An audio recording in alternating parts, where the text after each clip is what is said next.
Et maintenant, on se retrouve dans le cadre de ce Retail Day, donc organisé par notre partenaire Bourse Direct et Euroland Corporate, avec une société pour laquelle, allez, je vais dire la vérité, j'ai une affection un peu particulière. On la connaît depuis longtemps. Elle s'appelait pas tout à fait de la même façon. Elle a changé de nom. Et puis, j'aime beaucoup son dirigeant. Donc voilà, j'ose le dire. C'est une de mes pépites favorites. Thierry Gadou, bonjour. Je suis content de te retrouver. On va se tutoyer parce qu'on se connaît et on se connaît depuis longtemps. Bonjour Marc. Donc, SES Imagotag est devenu Vusion Group. Et tu es donc le président de Vusion Group. Bravo d'abord parce que franchement, je prends 2 secondes pour exprimer à la fois mon admiration et on a vu cette boîte avec Euroland Corporate, on a vu cette boîte exploser, quoi. On t'a connu à 100 ou 150 millions d'euros de capitalisation. Aujourd'hui, c'est même plus une licorne, parce que les licornes, c'est un peu des fantasmes. Toi, tu es une réalité avec des volumes qui se traitent tous les jours, contrairement à certaines startups dont on parle de valorisation à plusieurs milliards. Toi, aujourd'hui, si les gens veulent acheter des actions, en revendre, il y a une vraie valorisation, donc bravo. Voilà, je tenais à le dire. C'est suffisamment rare d'avoir des réussites comme les tiennes en bourse à la française et à l'international, on va en parler, que je voulais te féliciter. La première question, c'est, tu peux expliquer, parce qu'il y a des gens qui ne connaissent pas, ce que fait la société. Alors Vusion Group, notre nouveau nom, c'est une société technologique qui est spécialisée dans la digitalisation du commerce physique. Concrètement, on modernise les magasins avec des étiquettes électroniques, des capteurs, des caméras miniatures qui sont reliés au cloud, qui sont reliés à des solutions logicielles, de l'intelligence artificielle, de la data. Et tout ça transforme les magasins en des environnements plus automatisés, plus pilotés par la data, par l'IA, et plus connectés aussi aux consommateurs et puis aux fournisseurs. Ouais, je me rappelle toujours, j'ai été marqué, tu disais le commerce physique est l'avenir de l'e-commerce. C'est-à-dire que ton idée, ça a toujours été de dire, mais non, vous êtes en train de délirer sur l'e-commerce. Évidemment qu'il va y avoir du commerce sur Internet, mais il faut que ce soit lié au physique. Toi, ton métier, c'est de réunir les deux et d'optimiser la réunion entre les deux commerces. Oui, d'ailleurs, Vusion, c'est la combinaison de vision et de fusion. Parce que notre vision du commerce futur, c'est la fusion du physique et du digital. Et effectivement, les magasins sont l'avenir du e-commerce. C'est intéressant, je réitère, mais c'est incroyable de dire ça. Oui, non, mais je réitère. Aujourd'hui, un de nos grands clients, qui est Walmart, compte produire tout son e-commerce à partir des magasins. C'est-à-dire en proximité des gens. C'est ce qu'on appelle le e-commerce local. Et c'est aussi le e-commerce durable, parce que c'est du e-commerce bas carbone. Donc c'est évidemment l'avenir du e-commerce, et c'est vraiment une nouvelle ère qui commence, parce que la modernisation des magasins n'est qu'à ses débuts, maintenant que le magasin devient un outil d'e-commerce. Et d'e-commerce rapide, durable. Alors juste pour moi, on disait phygital, on disait omnicanal, qu'est-ce qu'on dit maintenant ? Mais on dit unifié, phygital. Unifié. Tout est vrai, oui, on dit unifié marrant, parce que voilà, on dit un commerce d'ubiquité, un commerce. En fait, il y a plein de choses qui disent que simplement le magasin devient omnicanal, il rend un service multiple.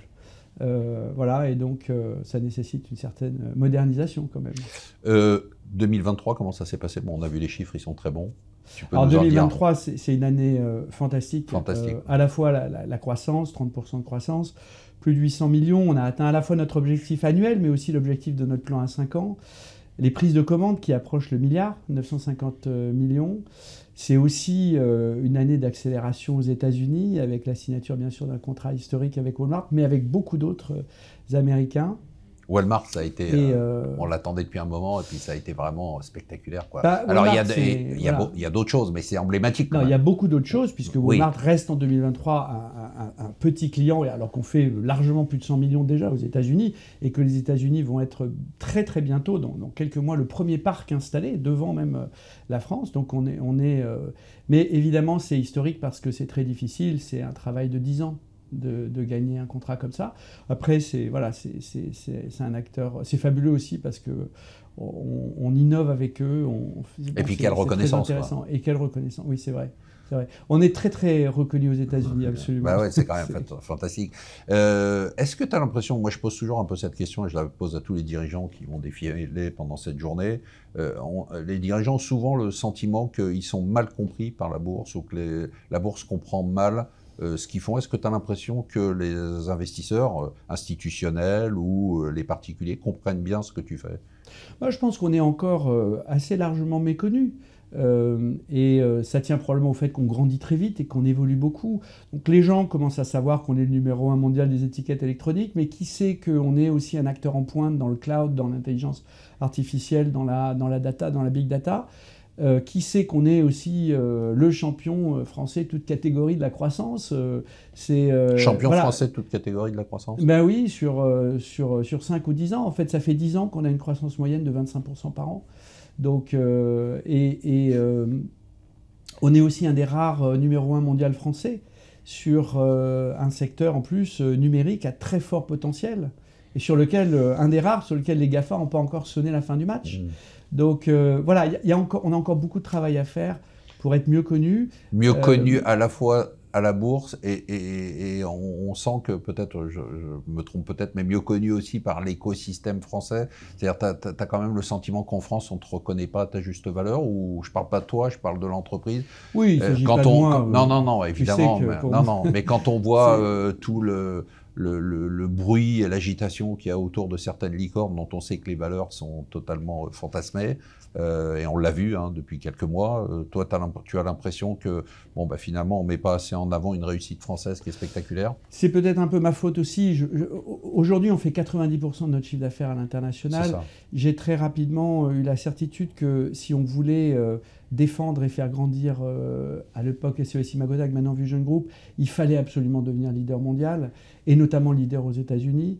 Et j'ai consacré beaucoup de ma vie et de mon énergie à ça. Donc j'ai peut-être un peu été moins présent en France, et je le reconnais. Mais voilà, on a encore beaucoup à faire pour être mieux connu, notamment sur les différents métiers qu'on couvre pour arriver à une vision qui est cette digitalisation du commerce physique, qui est si importante pour l'économie, pour l'emploi. Donc on va le faire, on va faire un travail. Je sais que voilà, il y a des communicants qui veulent me faire sortir de ma tanière. On t'extire, on te fait revenir des États-Unis pour essayer de t'avoir un peu ici. On s'est battu pour t'avoir, mais on est content de t'avoir. Perspective 2024, tu peux nous en dire un peu plus? Oui, alors 2024, c'est l'année de l'Amérique. Donc notre stratégie gagnante aux États-Unis a porté ses fruits en 2022, en 2023 encore plus. 2023 va être un tournant majeur, croissance à 3 chiffres. Les États-Unis deviennent 2024. Oui, 2024. Les États-Unis vont devenir notre premier marché. Je rappelle, et je sais que c'est un sujet qui t'est cher, que c'est l'économie la plus dynamique du monde. Il n'y a pas photo. Et en plus, elle est tirée par la consommation, donc par le retail. Tout ça est très favorable pour nous. On a une position exceptionnelle là-bas. Donc, ça va être l'année de l'Amérique. Oui, c'est ça, parce que tu ne dis pas ça à cause des élections, non? Non, pas du tout. Je dis ça, moi je pense à mes clients et à mes collaborateurs, c'est tout. Et à mes actionnaires. Mais c'est intéressant ce que tu dis, parce qu'en fait, même moi, évidemment, j'ai fait le lien, mais quand on voit à quel point la croissance économique mondiale, parce que tu dis la croissance économique américaine, mais est tirée par le consommateur américain, et le consommateur américain, finalement, c'est ton client. C'est ça. C'est-à-dire que plus il consomme et plus on a cette fusion que tu expliques. J'aime bien cette idée de vision et fusion, c'est-à-dire l'idée d'avoir cette fusion entre l'e-commerce et le commerce. Entre le physique et le digital. Est-ce qu'il y a d'autres choses que tu peux nous annoncer? Bon, tout ça est très réglementé, on ne peut pas dire ce qu'on veut, mais pour 2024... Je pense que l'année va être aussi un tournant, parce qu'on va passer, je pense, le cap symbolique du milliard d'euros de chiffre d'affaires. Bon, c'est toujours quelque chose qui est un peu symbolique, qui est un peu un moment dans une entreprise, parce qu'on a commencé, ça faisait 50 millions il y a 12 ans, donc ce sera un moment, je pense, qu'on fêtera. On sera invité ou pas? Oui. Qu'est-ce que vous faites? Tu sais, aujourd'hui, on essaye de faire un événement, parce qu'il y a beaucoup d'événements pour les investisseurs institutionnels, il y en a très peu pour le retail. On considère que les actionnaires particuliers, finalement, souvent, ils sont un peu traités comme la dernière roue de la charrette, et c'est nous, chez Euroland, c'est vraiment un sujet qui est important. Qu'est-ce que vous faites, vous, pour les actionnaires individuels? Alors, déjà, par définition, on est un peu moins connu du grand public parce qu'on est une société B2B. En revanche, les Français voient nos produits tous les jours, et on a de plus en plus d'actionnaires individuels, et on en est ravis. Parce que très souvent, ils s'intéressent à nos solutions, ils en discutent avec leurs commerçants habituels, Et c'est même une source incroyable d'informations, Ah oui? et je dirais même de prospection. Et comment elle remonte l'information? Ah bah, tout simplement, ils nous envoient des messages, ils nous disent tiens, j'ai parlé à tel directeur de magasin, etc. Donc c'est très intéressant, c'est une source de... Donc on est vraiment ravis de ça, et on peut faire beaucoup plus. Moi, je vois un très grand intérêt, je l'ai dit, mais je pense aussi que pour les particuliers, notamment en France, on fabrique des technologies très positives, on rend leur magasin durable Bah à oui. tous les sens du terme. On améliore finalement le Enfin, commerce. durable, et tu leur permets d'être pérennes aussi. Parce que, Mais c'est ça, parce durable que, à tous les sens du bah terme, oui. pérenne et durable. Bah oui, parce qu'ils auraient disparu. Mais, et donc, en tout cas, certains, oui, c'est sûr. Bah oui. Et je crois que du coup, on est une technologie assez positive. On améliore le commerce, donc on améliore leur vie quotidienne. Et puis, on améliore aussi l'emploi local, la qualité de l'emploi local, puisqu'on met finalement des outils assez sophistiqués dans les mains d'employés parfois et souvent sans qualification. Donc, on améliore la qualification des jobs locaux. Et d'une certaine façon, voilà, donc il y a plein de raisons de nous avoir en portefeuille.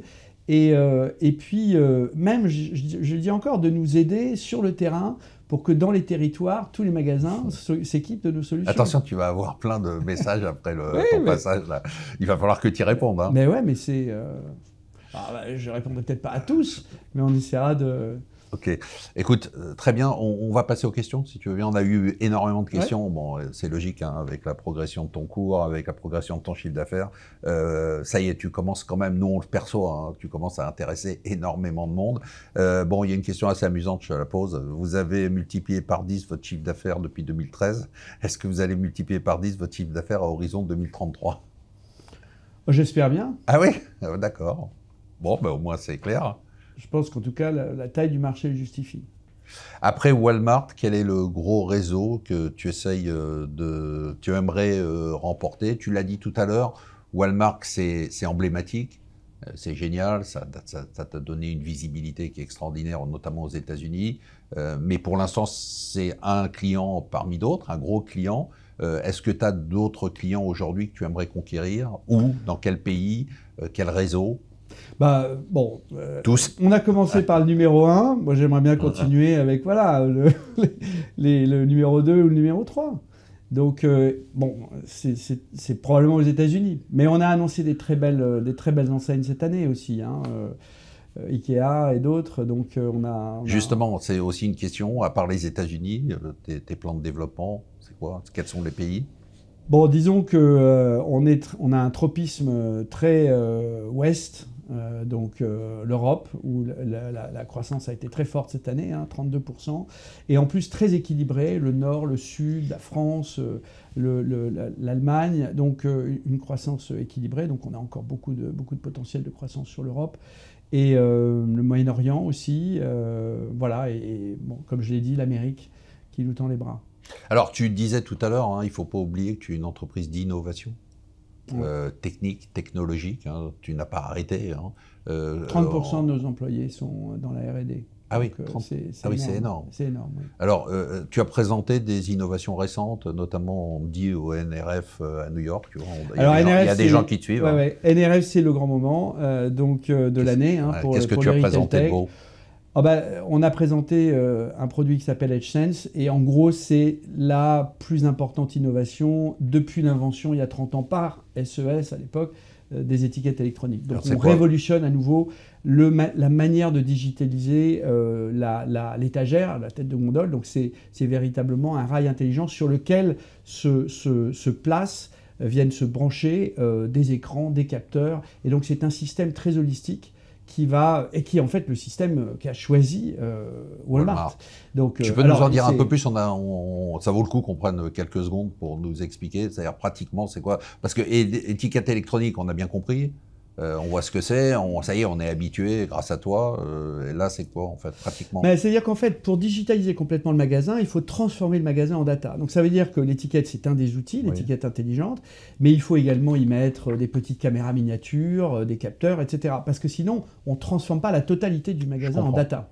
Donc il fallait trouver une solution simple pour pouvoir accueillir ces différents outils tout en leur apportant de l'énergie, parce que c'est des outils très miniatures qui n'ont pas beaucoup accès à de l'énergie, donc il faut leur apporter de l'énergie et il faut leur apporter de la connectivité. Et donc on a opéré un shift en fait de paradigme. Maintenant, l'intelligence et la data et l'énergie sont dans le rail. Et à partir de là, tout est beaucoup plus simple quand on veut rajouter des manières de capter la réalité. Je veux savoir mes planogrammes, je veux connaître mes ruptures. Tout ça est beaucoup plus simple. Je viens simplement sur un rail intelligent, branché, mes différents outils. Donc un rail, tu peux nous dans lequel il y a donc un rail, se pose sur le nez de tablette, sur l'étagère, et qui lui est connecté. Et après, on peut poser un outil. Voilà. Alors, à NRF, on a aussi développé, on a annoncé beaucoup de partenariats, on a présenté beaucoup de solutions dans l'IA aussi. Et donc, voilà. L'IA, je veux dire, c'est un peu tarte à la crème aujourd'hui, mais vous l'avez intégré depuis un moment. Enfin, vous êtes de l'IA. Bah oui, quand on prend des photos et qu'on transforme ces photos parce qu'on reconnaît les produits qui y sont et donc on analyse les rayons, c'est de l'intelligence artificielle, complètement. C'est la base de vos modèles. Voilà, quand on aide, voilà, absolument. Ça fait longtemps qu'on en fait. Évidemment, il y a une accélération, on a fait des acquisitions dans ce domaine, et puis on a de plus en plus de données, donc on travaille beaucoup sur ces 30% des gens chez toi travaillent sur la technologie. Et la recherche et développement, c'est énorme. Bon, on va parler un peu de pognon. On nous dit, quand est-ce que tu vas nous verser des dividendes? Nous, on est... franchement, je répondrai le plus vite possible. Et j'espère très vite. Ça ne dépend pas que de moi. Il faut que... Mais le plus vite possible, parce que c'est la manière... Pour moi, autant être coté, c'est l'âge adulte des entreprises. Mais de la même façon, être coté durablement, ça veut dire verser des dividendes et produire de plusieurs façons de la valeur. Donc, je suis absolument en phase avec le fait de distribuer des dividendes très rapidement. Je rappelle quand même pour les gens qui nous regardent... il ne faut pas oublier de dire que 2023 est une année aussi charnière parce qu'on a amélioré notre rentabilité, notre cash flow. L'EBITDA est passé à 2 chiffres en 2023 et le cash flow est devenu positif. Donc, c'est beaucoup de bonnes choses, je dirais, en relation avec la première question, la question précédente. Je rappelle quand même, parce que c'est important, que tes intérêts et les intérêts du management sont alignés avec les intérêts des actionnaires. Vous avez les employés sont le deuxième actionnaire de la société. Ça. Et vous avez réinvesti massivement, vous, toi, et toute ton équipe autour. C'est important de le dire. Non, mais c'est un des atouts importants de l'entreprise. C'est ces people et leur appartenance à long terme, qui est liée aussi à cet emploi. Moi, je suis un fan de l'actionnariat salarié. Aujourd'hui, on a l'un des plus hauts taux de distribution des programmes d'AGA, d'action de performance, et c'est vraiment très important. Donc, Bravo. Alors, à la dernière question, parce qu'on en a plein et puis il va falloir qu'on s'arrête. Prochaine étape, c'est quoi? C'est la cotation Nasdaq ou pas? C'est possible, c'est possible. Ça dépendra un peu de la place de Paris, mais pourquoi pas? Pourquoi ça dépend de la place de Paris? Parce qu'il faut que la place de Paris nous permette d'atteindre la capitalisation qui est légitime pour cette société dans quelques années, c'est tout. Mais il n'y a pas d'autre raison. En tout cas, c'est sûr que l'Amérique sera importante dans le futur. Tu ne l'exclus pas compte tenu de la part de ton chiffre d'affaires là-bas et de tes partenariats. Exactement. Et du fait qu'aujourd'hui, comme tu disais tout à l'heure, tu as 90% de ton chiffre d'affaires qui est quand même en dehors de France. Oui, tout à fait. Donc tu ne l'exclus pas. Je ne l'exclus pas. En tout cas, bravo. On est bien à Paris. On est bien à Paris. Ça sera le mot de la fin. En tout cas, merci beaucoup. Bon, bravo, je l'ai dit plusieurs fois, mais je suis épaté, c'est formidable. Continue comme ça, ne change rien. On se retrouve dans quelques minutes.